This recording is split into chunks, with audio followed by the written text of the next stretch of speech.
Alright, Will from Monkey Steals Peach here, and for today's video I'm in the north of China in Shanxi province in the old town of Pingyao, and I'm going to do something a little bit different for this episode of Real Heroes of Martial Arts. Instead of talking about a specific figure, I'm just going to tell you generally about the armed caravan escorts which escorted goods from Beijing west through China.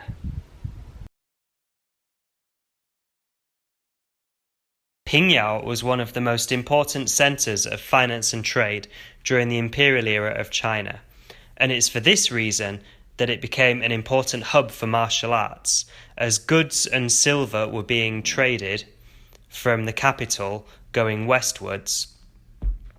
Many armed escort agencies sprung up, and it was these who used their martial arts to protect the goods along the road.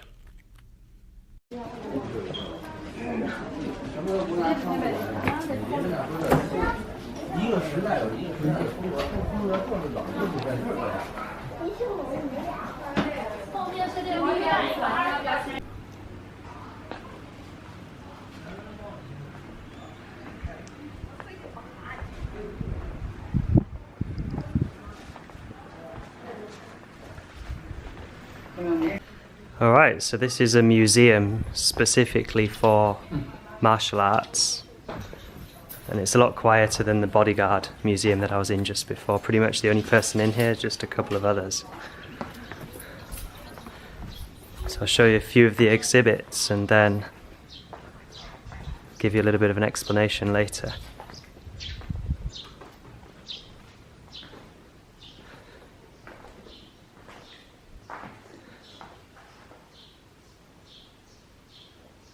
So this hall here is explaining a little bit about the history of Taiyuan.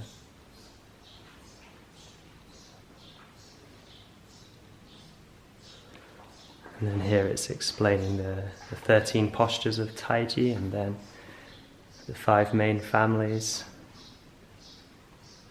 some of the historical figures.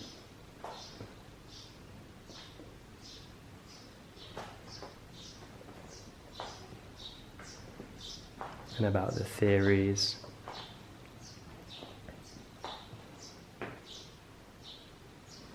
And then here it's explaining about Xingyiquan.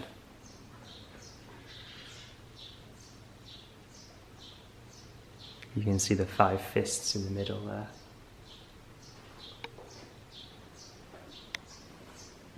This one's explaining about Bagua, so it's explaining the 3 internal styles in these 2 halls, Taiji, Xingyi and Bagua. You can see some old pictures of techniques there.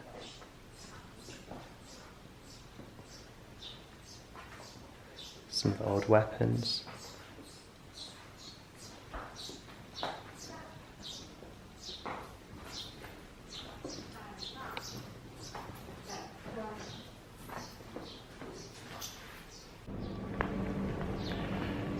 Right, so I'm inside a museum of martial arts. I'm in the back hall at the moment. And the back hall is sort of a display of what would be a traditional training ground for martial arts. It's funny that this museum is absolutely empty. There's only been a couple of other people in there, so you can see how little interest there is in martial arts in China these days. Anyway, I'll just show you. So here's some of the old weapons.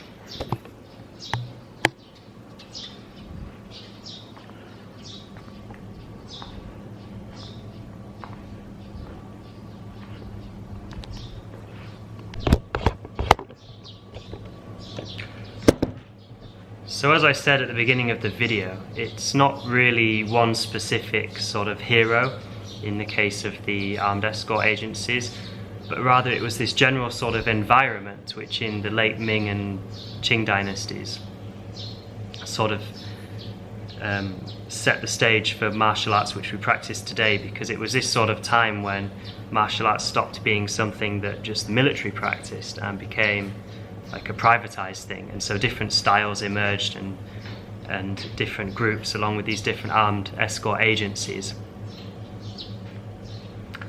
And so it's pretty much this environment, and also the movement of people going from various places, bringing their martial arts from the capital, from Shanxi, from Shandong, from northeast, and bringing their martial arts around with them as they traveled and exchanging with each other, that started to create the styles that we think of today. Alright, so this is the Rishengchang, which was the first draft bank in China. And it was these banking systems set up here in Pingyao that were the reason the city became so wealthy, and it was the most important stop for goods being escorted from Beijing. So it was draft banks like these which pretty much made the armed escort agencies go out of business, because once you could deposit your silver in one place and have a check written and then take that check to another place to pick it up, there was much less need for protection along the road. Obviously you'd still need some, but you wouldn't need it to quite the extent that you did when you're actually carrying the goods physically. So it was, as I say, it was places like this that really made the escorts decline. So as I just mentioned, it was the Qing dynasty that really formulated what we practice today in Chinese martial arts, and most styles sprung up around this time. Now, there were two main factors in this. The first one was the armed escort agencies, which I've just talked about, and another one was the imperial court in Beijing, which I'm going to talk about in another video. And for my next videos, I'm going to be going up further north in Shanxi province. So stay tuned for those and subscribe so that you don't miss anything. And if you want to support the running of this channel, you can go to patreon.com/monkeystealspeach. Thank you very much, as always.